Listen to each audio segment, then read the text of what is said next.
Ja valsts medicīnā viss būtu perfekti, medicīnas sabiedrība ARS noteikti nebūtu tāda, kā ir šobrīd.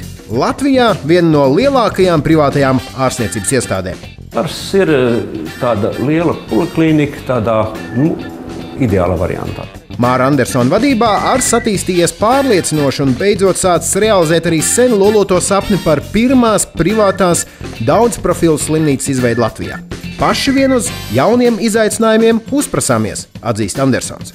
Tad zinūs ir pierādīt, ka mēs spējam ne tikai to, ko citur pasaulē, bet ka mēs to pat labāk varam izdarīt.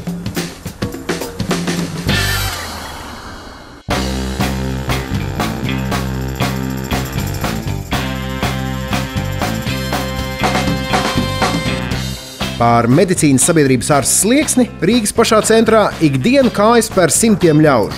Kartotekā te uzkrāti jau vairāk nekā 1 miljons pacientu slimību vēsturi. Nav brīnums, te vienu vietu pulcināts 170 ārsti, kur spējīgi palīdzēt risināt gluži vai ikvienu pacientu kaiti.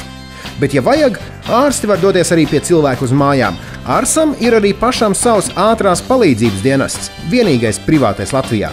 Patiesībā Mārim Andersonam, ARS vienam no dibinātājiem un šobrīd lielākajiem īpašniekam, nākas krietni padomāt, lai neaizmirstu visu, ar ko viņi izcēlušies starp privātajiem medicīnas pakalpojumu sniedzējiem. Tie mūsu lielie pirkumi. Pirmais, vienīgais litotritors Latvijā daudz gadus bija. Pirmais privātais magnēts, trešais valstī. Pirmais angiogrāfs ambulatorijās, kas bija joprojām vienīgās cintigrāfijas, jeb gamma kamera, joprojām vienīgā Latvijā. Tie nav visi rentabli projekti. Tie ir lieli izaicinājumi, liels ambīciju realizācija. Bet sākās viss ar ideju, vēl tālajos Padomju Savienības gados. Ar ideju par to, ka cilvēku vēlmi pēc privātām konsultācijām pie vadošajiem ārstiem iespējams apmierināt savu un pacientu cieņu nepazemojošā veidā. Tā ir vēsturiska ēka, tagad pārbūvēta pēdējos neatkarības gados, bet šeit bija Kirova rajona kara komisariāta medicīnas komisijas telpas, un šīs telpas no rīta izmantoja kara komisariātu, un pēcpusdienā mēs iznomājām, un 88. gada 20. janvārī šeit sāk strādāt toreiz iedzīvotāju medicīniskās apkalpošanas kooperatīvs ARS. Uzreiz jau ARS bija, ja? Jā, uzreiz bija ARS, tas ir 88. gads, tas jau vēl Padomju Savienības laikos. Padomju Savienības laikā, jā. Toreiz kooperatīva laikos bija tā, ka vienā puspagrabā šuva džins un otrā puspagrabā pārdeva. Tas bija absolūta norma kooperatīva darbībai. Mēs sapratām, ka mums ir pēc iespējas jāizskatās pacienta acīs kā pieklājīgām iestādei, ārstniecības iestādei. Tā tad jābūt vismaz pirmajā stāvā, nevis kaut kur pagrabā. Mums bija izkārtne ar firmas logo. Mums bija tipogrāfijā drukātas blankas ar firmas logo augšā, mums bija zīmoks ar firmas logo iekšā. Tikai bija tāda neliela taisnīga samaksa par pakalpojumiem. Vienas konsultācijas cena tika noteikta pavisam vienkārši. Pēc tā, cik maksāja tobrīd populārākais taustāmais pateicības veids, ko ārsts saņēma. Armēņu konjaks par 14 rubļiem un 80 kapekām. Cilvēkiem vairs nevajadzēja satraukties par to, vai viņa pateicība ir atbilstoša gaidām. Tā vietā viņa apmaksāja vien izrakstīto rēķinu 14 rubļu un 80 kapeiku apmērā. Mēs esam vienīgais no medicīnas kooperatīviem, kas joprojām darbojās. Tajā laikā bija kādi 50. 91. gadā uz neatkarības atjaunošanas brīdi, kad tika pārreģistrēta par sabiedrību ierobežotu atbildību. Bija kādi 50 kooperatīvi vēl. Daži tika pārreģistrēti, daži netika, bet mēs esam vienīgais uzņēmums, kurš tiem laikiem darbojās. Tā. Cik cilvēki jūs toreiz sākāt? Mēs bijām 5 ārsti, 1 reģistrators un 1 grāmatvedis. Un cik tagad ir ARSā? Tādi ir kādi 450 darbinieki apmēram. Jūs šeit bijāt līdz 90? Līdz 92. gada 1. septembrim, kad mums iznomāja toreizējo likvidētās 4. pārvaldes, jeb specpoliklīnikas ēku, kā uzņēmumu iznomāja toreiz. Bet tad sanāk, ka tajos 4 gados jūs jau paspējāt pamatīgi attīstīties. 5 ārstiem diez vai tā visa lielā šī brīža ārsēka vajadzīga? Mēs bijām attīstījušies. Mums bija izvērsts konsultantu tīkls, mums bija līgums ar Stradiņas slimnīcu par diagnostisko pakalpojumu veikšanu, laboratorijas diagnostiku, radioloģisko diagnostiku. Un šeit mums bija par šauru. Šeit ir 150 kvadrātmetri, tur ir 4500 kvadrātmetri. Toreiz, kad premjeras Godmaņa kungs nolēma likvidēt 4. pārvaldes institūcijas kā tādas, tad tajā brīdī jau nebija jau otra sija, kurš vispār spētu uzņemties šitik lielu uzņēmumu toreiz apsaimniekošanu. Mums jau nebija konkurenti. Mēs vienīgie bijām, tad mums pieprasīja, lai mēs biznesa plānu taisam, lai pašu līgumu sagatavojam ministriju un visu ko. Un tad beigās teica, tad skatieties, nekapeiks valsts naudas nebūs, kā tieciet galā, kā ziniet, un priecājieties, ka jums iespēja strādāt pilsētas centrā, mēs te priecājamies. Ja? Un 2 gadus tur pildījām saistības, kur iepriekšējie saimnieki bija notērējuši naudu un saistības atstājuši mums. Mums teica, vienalga priecājieties, ka jums ir iespēja, mēs te priecājamies.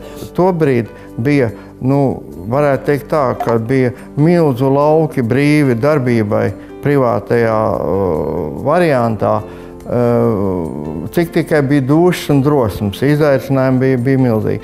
Pašlaik jau ir situācija tāda, ka ir katram jaunam medicīnas biznesa darbonim vai uzņēmumam jāmeklē niša, kurā viņš var izpausties.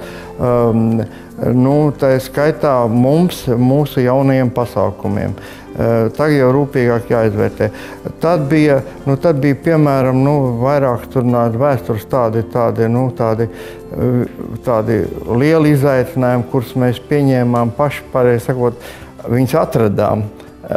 Bija piemēram tā litotripsija, nierakmeņa skaldīšanas pasākums. Tas bija vairāku gadu garumā projekts, kamēr realizēja 96. gada vasarā, ka mēs bijām izpētījuši vajadzību pēc tādas procedūras, noriskējām, nopirkām skaldītāju, devāmies uz toreizējo valsts norēķinu centru, pierādījām to pasākumu tur visus tos ekonomiskos parametrus un noslēdzām līgumu. Bija pirmais valsts apmaksātais pasākums, ko vispār sāka realizēt privātā formā.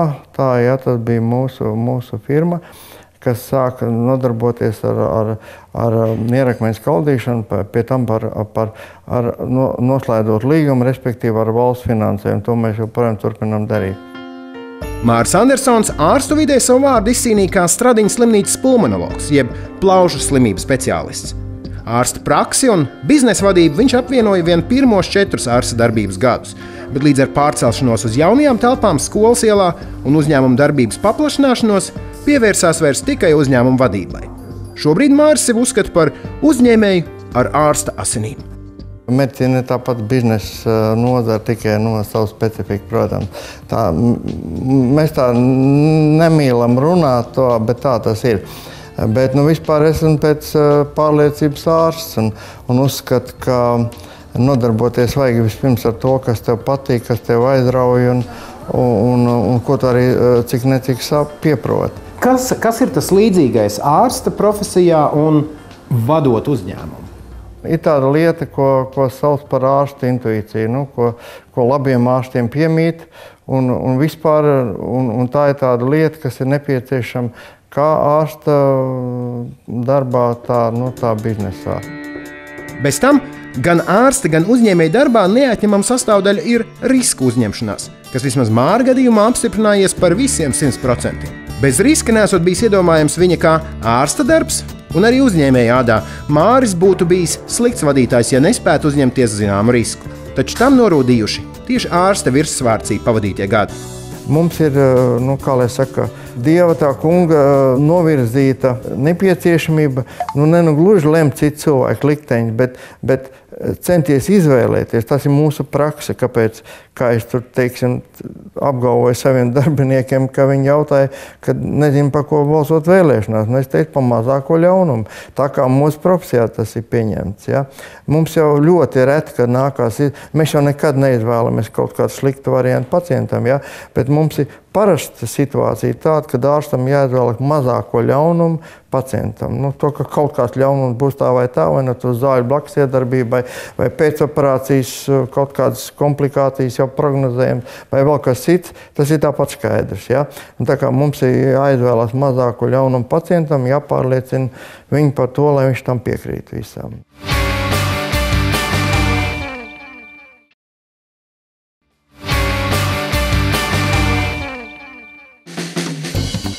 Ja valsts medicīnā viss būtu perfekti, medicīnas sabiedrība ARS noteikti nebūtu tāda, kā ir šobrīd. Latvijā viena no lielākajām privātajām ārstniecības iestādēm.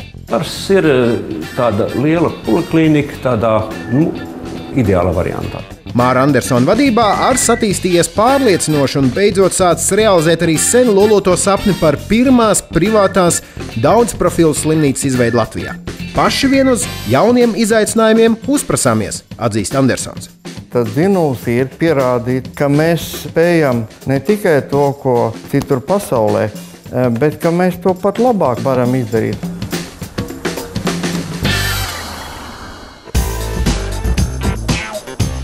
Ceturdaļgadsimta laikā no 5 ārstu pašiniciatīvas medicīnas sabiedrība ARS izvērsusies par vienu no lielākajiem privātajiem spēlētājiem ārstniecības pakalpojumu sfērā, ar apgrozījumu, kas pārsniedz 10 miljonus eiro gadā, peļņu vairāk kā 500 miljonu un 450 cilvēku lielu kolektīvu, no kuriem 170 ir ārsti, kā likums vadošie savās specialitātēs. Māris Andersons, kurš ārsta kuģa komandē jau kopš tā pirmsākumiem, atzīst, ka sākotnējā ideja nodrošināt pašcieņu nenoniecinošus apstākļus gan pacientiem, gan ārstiem aktuāli vēl aizvien. Tas kopš sākta gala bijis viens no attīstības stūrakmeņiem un aspektiem, kas ļāvis piesaistīt daudzus no Latvijas labākajiem ārstiem. Mēs uzrunājam labākos speciālistus, tie galvenokārt no lielajām valsts universitātes klīnikām, kuriem ir papildus iespēja to savu profesionālo potenciālu realizēt.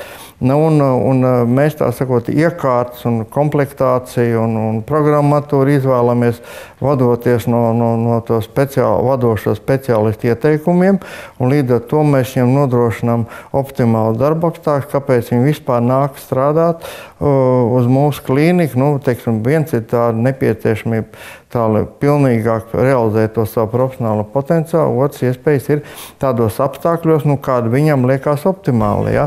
Un, teiksim, tās mazākās iekārtas mums atver šeit aprobācija uz vietas, lielās iekārtas mēs braucam ar vadošiem speciālistiem uz Eiropas lielām klīnikām, privātām un valsts klīnikām.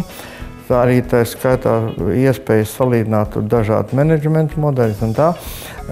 Bet izvēlēties to mūsu apstākļiem, to optimālo variantu, mēs tādā veidā arī izvēlamies.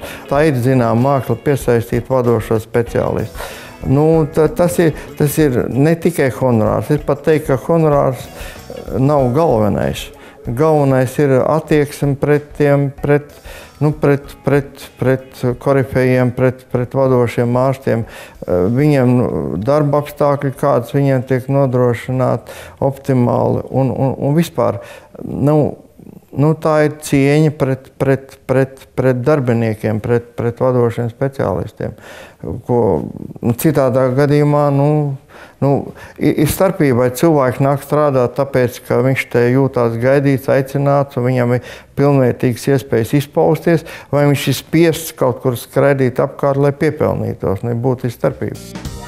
Radiologs Aigars Migals atzīst, ka šo attieksmi nav iespējams nepamanīt. Ārsta vidē tā tiek uzskatīta par ļoti labu darbvietu. Kā es pats saku, es ar to lepojos, ka šeit strādāju. Ja agrāk es lepojos ar to, ka es strādāju Stradiņas slimnīcā, kas kādreiz bija mans mūža sapnis, tagad es varu teikt, ka es lepojos, ka es strādāju ar savu. Dr. Migals norāda, ka vadošie speciālisti šurp strādāt nāk ne tikai algas dēļ, kas esot nesalīdzinām ar valsts slimnīcās pieejamo atalgojumu. Te viņiem nodrošināts arī augstākā līmeņa tehniskais aprīkojums. Iespējams, tā nozīmi ne līdz galam novērtē klienti, bet ne speciālisti, kuri medicīniskā aprīkojuma izaugsmi spēja novērtēt ļoti skaidri.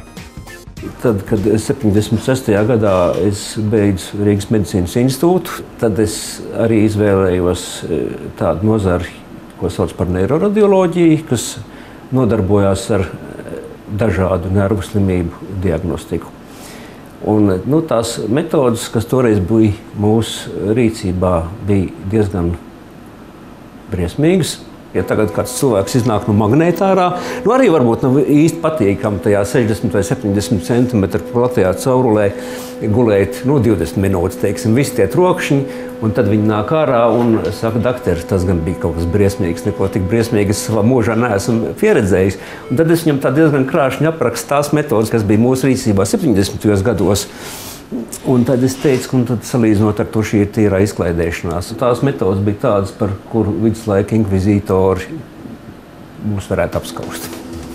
Ars ir tāda liela poliklinika, tādā ideāla variantā, es teiktu. Tas ir tāds zīmols, kurš liecina, ka arī mūsdienu Latvijā var būt laba un pat ļoti laba medicīna. Valstī, kur medicīna, kā daudz uzskata, ir gandrīz vai izbeigusies. Kolēģim piekrīt arī viena no savas sfēras vadošajām speciālistiem Latvijā - radioloģe Zanda Krastiņa. Es nogriežu nost, drīz man deputēja šķērītes blakus. Reāli tā kā datorspēlītēm, ka negrib nogriezt nost. Vispār radiologu darbs sastāv no kā izmeklētājiem, no dažādiem faktoriem. Tad tie fakti jāliek kopā un jādod pareizais secinājums klinicistam. Cik daudz jūs tā Latvijā esat? Tā tīri profesionāli un ar pieredzi. Latvijā mēs esam 3 ārsti, kas ar to nodarbojas. Mēs varam lepoties, jo mums ir līmenis krietni augsts. Mēs aizbraucam uz kursiem Eiropā vai arī Amerikā ar kolēģi esam bijuši. Mēs esam pat labam arī piedalāmies dažādos starptautiskos pētījumos, kur mūsu klīnika ir iesaistīta. Un tad arī ārzemju speciālisti atzīmē, ka tā attēla un aprakstu kvalitāte mums ir ļoti augstā līmenī. Viņi pat ir braukuši skatīties, kā mums tik labas bildes var sanākt un tik laba izmeklējuma kvalitāte, bet tas ir tikai tāpēc, ka mēs tiešām ļoti, ļoti akurāti pieejam visam tam procesam. Situācija veselības aprūpes nozarē Latvijā varētu būt spīdoša, ja ne pastāvīgās politiskās spēlītes ap šo jomu, pārliecināts Māris Andersons, kuram sāpīgi redzēt, cik daudz jauno speciālistu pamet Latviju. Latvija gatavo augsts kvalificēts ārsts un māsu kadrs vakar Eiropas zemēm būtībā pa savu budžeta līdzekļiem, jo tie jaunie speciālisti reizē ar certifikātu bieži vien pērk lidmašīnas biļeti. Un ja arī viena daļa domā, ka viņi laika brauks tur paaugstināt kvalifikāciju vai nopelnīt kāds līdzekļus, tad liela daļa no viņiem vispār neatgriežās. Mēs ar savu darbību tomēr noturam šeit labus speciālistus Latvijā. Un tā ir vienkārši svēta misija. Katrā ziņā, ja valsts savus pienākumus pret sasirgušajiem pilsoņiem pildītu pienācīgi, ārsts pavisam noteikti būtu daudz citādāks, apstiprina Māris Andersons. Ārsta būtu, bet droši vien savādākas formas darbībā tiktu pielietots. Bet es uzsveru to, ka mēs esam orientēti uz vidusšķiru, uz viņas vajadzībām, viņas maksātspēju. Vidusšķira arī nosacīts jēdziens mūsu valstī. Vidusšķira izstādās savādāk nekā bagātās Rietuma Eiropas valstī, bet tas nav būtiski. Būtiski tas, ka mums ir savu vidusšķira ar savām vajadzībām, savu maksātspēju, ko mēs rēķinamies. Principā jau privātajai medicīnai niša ir vai nu tādi medicīnas pakalpojumi nepieciešami iedzīvotājiem, ko attiecīgās valsts sistēma neapmaksā pēc definīcijas. Pie mums tā ir plastiskā ķirurģija, zobārstniecība pieaugušiem cilvēkiem, izņemot bērnus un pensionārus, un plānveida vēnu ķirurģija, plānveida ortopēdiskās operācijas. Tas ir mūsu valstī. Plus vēl nepietiekamā valsts finansējuma dēļ tādām lietām, ko valstī būtu jāapmaksā, un kas mums ir deklarēts, ka valsts it kā apmaksā, bet nepietiekamā finansējuma dēļ veidojas garas rindas, un tad iedzīvotāji no saviem līdzekļiem vai izmantojot privāto veselības apdrošināšanas pakalpojumus, apmaksā paši to, kas viņiem teorētiski pienākās no valsts budžeta apmaksāt. Mūsu centra politikai būtu jābūt pieskaņotai iedzīvotāju maksātspējai, kuri no valsts nesaņem to, kas viņiem pēc likuma pienākās būtībā. Rindu dēļ viņi to nesaņem. Bet tātad valsts problēmas ir ārsta ieguvums? Jā, bet redzat, tādā ziņā jā. Bet tas nav mūsu mērķis. Tas ir tikai tikai apstākļi, kādos mēs darbojamies. Mūsu mērķis ir augstākā kvalitāte, augstāka izaicinājuma, kāda mūsu valstī ir iespējama, un tie nemaz nav definēti, tie nav ierobežoti mūsu valsts robežās. Tie ir pasaules medicīnas izaicinājumi. Mēs gribam būt labākie, vai gribam būt vai pirmie, vai, ja neizdodas būt pirmiem, tad mums jābūt labākiem. Un tas ir. Un pie tam par jums pieņemama cena vēl tas viss. Tas ir liels izaicinājums, un tas ir interesanti darboties. Tā motivācija, tas dzinums ir pierādīt, ka mēs spējam ne tikai visu to pašu, ko lielās valsts slimnīcas un valsts universitātes klīnika. Ne tikai to, ko spēj citi kolēģi citur pasaulē, bet ka mēs to pat labāk varam izdarīt. Realizējot savus plānus, veidojot ideālo poliklīniku, Māris Andersons ar savu komandu ir gatavi jaunam izaicinājumam – valstī pirmās privātās daudzprofilu slimnīcas izveidei. Doma par šo mērķi Māri nav likusi mierā jau sen, un viens no tās galvenajiem dzinuļiem kopš sākta gala bijusi kāda noplukusi ēka Rīgas centrā. Noplukusi ēka ir arhitektūras piemineklis. Būvējs ir pagājušā gadsimta 12. gadā slavens vācu hospitāļu arhitekts Friedrichs Šēfers. Tā ir bijusi domāta, bija paaugstināta līmeņa slimnīca. Pēc Pirmā pasaules kara nonāca, un karalaikā jau liekas, sarkanā krusta rīcībā. Slimnīcai bija laba reputācija Neatkarīgās republikas laikā un arī padomu laikā. Slēgta ir jau no 90. gadu beigām. Un te nekas nav bijis, ja? Te nekas viņa tukša ir tukša. Mūsu firma, mūsu uzņēmums apsargāja objektu cerībā, ka kādreiz izdosies viņu atjaunot jau kāds 15 gadus apmēram. Tā kā aci jau sen bijāt uzmetis uz... Varētu teikt, tā ielikuši kāju durvīs, cerībā, ka izdosies kādreiz. Mēs uzskatām, ka tas objekts ir pilnīgi noteikti pelnījis cienīgu atjaunošanu, un tā kā grūti iedomāties, un arī pēc visiem mums noslēgtiem līgumiem, tur jābūt ārstniecības iestādē, jābūt slimnīcai, mēs arī kā slimnīcu viņu rekonstruēsim. Lētāk jau droši vien būtu uzbūvēt vienkārši tukšā vietā jaunu kasti, vai ne? Tas ir elementārā abets patiesība. Bet mēs uzskatām, ka mēs esam ieguvuši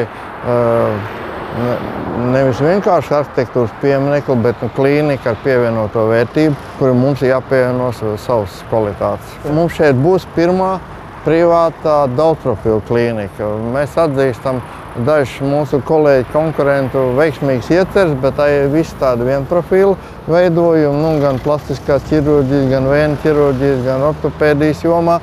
Mums šeit būtu daudzprofilu slimnīca, jo cilvēks jau galā nesastāv no vienas orgānu sistēmas. Piedāvāsim risinājumu sākot ar diagnostiku un beidzot ar ārstēšanu. Katrā ziņā topošā slimnīca, kuras pirmā kārta pacientiem būšot pieejama jau pavasarī, acīm redzam devusi Mārim Andersonam jaunu izaicinājumu un atjaunotu dzirksteli acīs. Par mierīgām vecumdienām gan viņš dzirdēt nemaz negrib. Es esmu ūdensvīrs. Ūdensvīri nekad neiet pensijā. Viņi strādā līdz pēdējai stundiņai, viņiem ir tāda misija jārealizējās. Un cilvēks vispār, es domāju, ka ir, kamēr viņš ir aktīvs, tikmēr smadzenes strādā un pārējie orgāni, un viņš ir pilnvērtīgs sabiedrības loceklis un arī saviem tuviniekiem vairāk lietojams nekā pensionāts. Bet es negribu nevienu aizvainot pensionāru, bet katram cilvēkam ir no dabas, no likteņa dots kādas potences, kādas ambīcijas, kas viņiem jārealizē, un es sev kā pensionāru neredzu.